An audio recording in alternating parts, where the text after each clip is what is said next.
কিন্তু ওটাই আমার পয়েন্ট। তাহলে এটার মানে কি? From the church you get. Wait wait বোন, আপনি কোন চার্চের অন্তর্ভুক্ত? হ্যাঁ, আমি চার্চকে অনুসরণ করবেন না? যদি চার্চ না থাকতো আপনি যীশু খ্রিস্টকে আমি মনোবিজ্ঞানের ছাত্রী।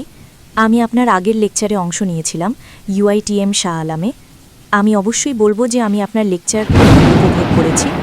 আজও আমি আপনার লেকচার উপভোগ করেছি। আমার প্রশ্ন আগের লেকচার সম্পর্কে। আপনি বলেছিলেন বিশ্বজনীন ভ্রাতৃত্ব সম্পর্কে UITM শাহ আলামে। একটা সময়ে প্রশ্নোত্তর পর্ব চলাকালীন আপনি উল্লেখ করেছিলেন যে আপনি খ্রিস্টানদের চেয়ে বেশি খ্রিস্টান ছিলেন। এখন আমি নই, আমি যা জানি তা থেকে বলছি। একজন ব্যক্তি খ্রিস্টান হয় যদি তারা খ্রিস্ট ধর্মের দীক্ষা নেয় অথবা তারা যীশু খ্রিস্টকে তাদের ব্যক্তিগত রক্ষাকর্তা হিসেবে গ্রহণ করে, কেবল তখনই একজন ব্যক্তি খ্রিস্টান হয়। তো আমি শুধু জানতে চেয়েছিলাম ঠিক কিভাবে আপনি নিজেকে খ্রিস্টানদের চেয়ে বেশি খ্রিস্টান হিসেবে উল্লেখ করতে পারেন, এটুকুই। বোন একটি খুব ভালো প্রশ্ন জিজ্ঞাসা করেছেন।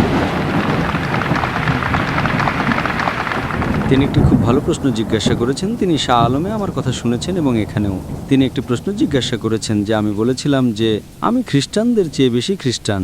তো আমি কিভাবে একজন খ্রিস্টান হতে পারি যদি আমি বাপ্তিস্মা না নিয়ে থাকি, যদি আমি বিশ্বাস না করি যীশু খ্রিস্ট ঈশ্বর? বোন, আপনি আমাকে সঠিক উদ্ধৃত করেছেন, কিন্তু আপনি আমার সম্পূর্ণ উদ্ধৃতি দেননি। আমি খ্রিস্টানদের চেয়ে বেশি খ্রিস্টান বলার আগে আমি একটি বিবৃতি দিয়েছিলাম, যদি খ্রিস্টান মানে এমন একজন ব্যক্তি যিনি যীশু খ্রিস্ট আলাইসাল্লামের শিক্ষা অনুসরণ করেন, তবে আমরা মুসলমানরা খ্রিস্টানদের চেয়েও বেশি খ্রিস্টান। সেটা বলার আগে একটি মানদণ্ড ছিল, যদি খ্রিস্টান মানে এমন একজন ব্যক্তি যিনি বিশ্বাস করেন যীশু খ্রিস্ট আলাইসাল্লামের শিক্ষায়, তবে আমি খ্রিস্টানদের চেয়েও বেশি খ্রিস্টান। এবং তারপর আমি বলেছিলাম যে বাইবেল বলে যে যীশু খ্রিস্ট আলাইসাল্লামের অষ্টম দিনে খতনাকৃত হয়েছিলেন। অধিকাংশ খ্রিস্টান খতনাকৃত নয়, সমস্ত মুসলমান খতনাকৃত। বাইবেল এফিসিয়েন্স বই অধ্যায় 5 আয়াত 18-তে বলে মদ পান করো না। হিতোপদেশ বই অধ্যায় 20 আয়াত 1-এ বলে মদ পান করো না। সামগ্রিকভাবে মুসলমানরা মদ পান করে না, কিন্তু খ্রিস্টানরা করে। বাইবেল লেবীয় পুস্তক অধ্যায় 11 আয়াত 7 এবং 8-এ বলে শুকরের মাংস খেও না। দ্বিতীয় বিবরণ বই অধ্যায় 14 আয়াত 8-এ বলে শুকরের মাংস খেও না। ইসাইয়া বই অধ্যায় 65 আয়াত 2 থেকে 5-এ বলে শুকরের মাংস খেও না। আমরা মুসলমানরা শুকরের মাংস খাই না, কিন্তু খ্রিস্টানরা খায়। বাইবেল বলে হিজাব করো, যে তুমি মাথা ঢেকে রাখো। বাইবেল দ্বিতীয় বিবরণ বই অধ্যায় 22 আয়াত 5-এ বলে, প্রথম তিমথিয় অধ্যায় 2 আয়াত 9-এ, প্রথম করিন্থী অধ্যায় 11 আয়াত 5 এবং 6-এ হিজাব করো। সামগ্রিকভাবে মুসলমানরা হিজাব করে, কিন্তু খ্রিস্টানরা মাথা ঢেকে রাখে না। যদি খ্রিস্টান মানে এমন একজন ব্যক্তি যিনি যীশু খ্রিস্টের শিক্ষা অনুসরণ করেন, আমরা মুসলমানরা খ্রিস্টানদের চেয়েও বেশি খ্রিস্টান। কিন্তু ওটাই আমার পয়েন্ট। খ্রিস্টধর্ম মানে এমন একজন ব্যক্তি নয় যিনি খ্রিস্টের শিক্ষা অনুসরণ করেন, কারণ নাসরের যিশু একজন ইহুদি ছিলেন। তাহলে এটার মানে কি? তিনি ইহুদি হিসেবে জন্মগ্রহণ করেছিলেন, তিনি ইহুদি জীবনযাপন করেছিলেন এবং তিনি ইহুদি হিসেবে মারা গিয়েছিলেন। তাই আপনি যদি নাসরের যিশুর শিক্ষা অনুসরণ করেন, এটা আপনাকে খ্রিস্টান বানাবে না, এটা আপনাকে ইহুদি বানাবে, কারণ তিনি আপনাকে ইহুদি শিক্ষা দিয়েছিলেন। তবে নাসরের যিশুকে আপনার ব্যক্তিগত ত্রাণকর্তা হিসেবে গ্রহণ করা এবং কেবল তার মাধ্যমেই আপনি স্বর্গে যেতে পারেন, তবে সেটা ডক্টর জাকির আপনাকে খ্রিস্টান বানাবে। বাইবেলের একটি আয়াত দেখান যা বলে যে যীশুখ্রিস্টকে আপনার ত্রাণকর্তা হিসেবে গ্রহণ করলে আপনি স্বর্গে যাবেন। আমাকে সম্পূর্ণ বাইবেলে একটি দ্ব্যর্থহীন উদ্ধৃতি দিন যেখানে যীশুখ্রিস্ট নিজেই বলেছেন যে আমি ঈশ্বর, অথবা যেখানে তিনি বলেছেন আমার উপাসনা করো, আমি আজই আপনার খ্রিস্টান ধর্ম গ্রহণ করব। আপনি যা বলছেন তা চার্চের শিক্ষা, বাইবেলের নয়। হ্যাঁ, ঠিক তাই, কারণ চার্চ থেকে আপনি পান। বোন, হ্যাঁ। আপনি একটি ধর্ম বুঝতে চান, ধর্মগ্রন্থ পড়ুন, অনুসারীদের দিকে তাকাবেন না। আচ্ছা, অনুসারীদের দিকে তাকাবেন না। আমি আপনাকে বলেছি, যদি আপনি ইসলাম বুঝতে চান, মুসলমানের দিকে তাকাবেন না।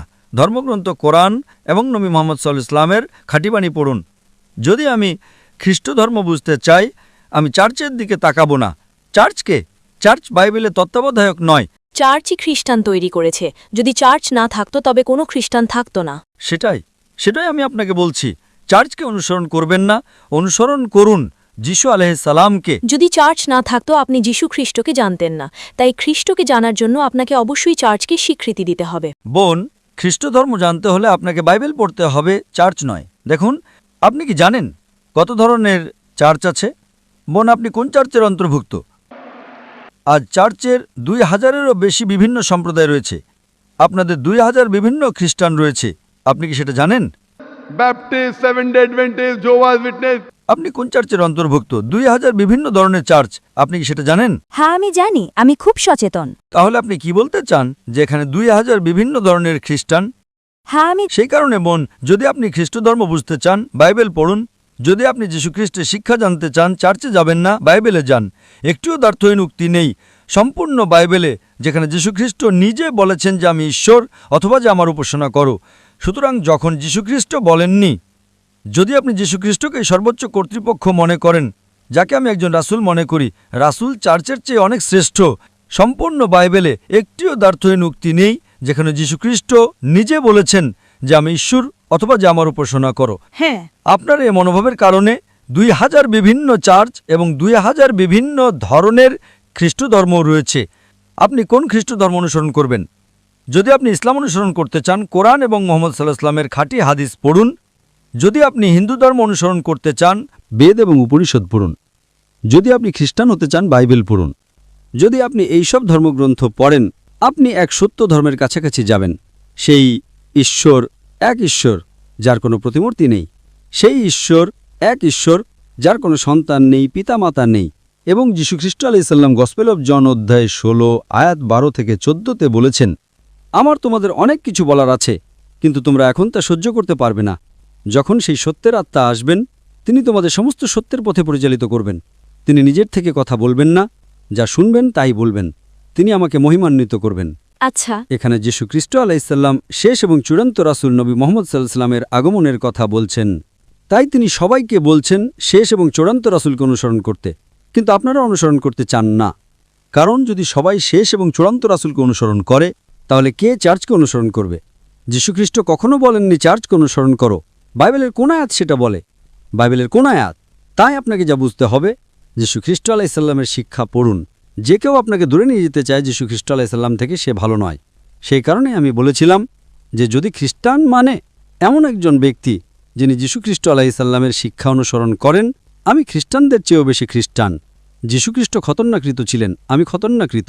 এর মাঝখানে এখন চার্চের কি করার আছে? যীশুখ্রিস্ট বলেছেন ওল্ড টেস্টামেন্টের সমস্ত আদেশ মেনে চলো। ওল্ড টেস্টামেন্ট বলেছিল শূকরের মাংস খেও না, তবুও চার্চ বলে শূকরের মাংস খাও। আপনি কাকে অনুসরণ করবেন? কে শ্রেষ্ঠ, যীশুখ্রিস্ট নাকি চার্চ? সেই কারণেই যে কোনো ধর্ম বুঝতে ধর্মগ্রন্থ পড়ুন, আপনি সেই ধর্মের কাছাকাছি যাবেন।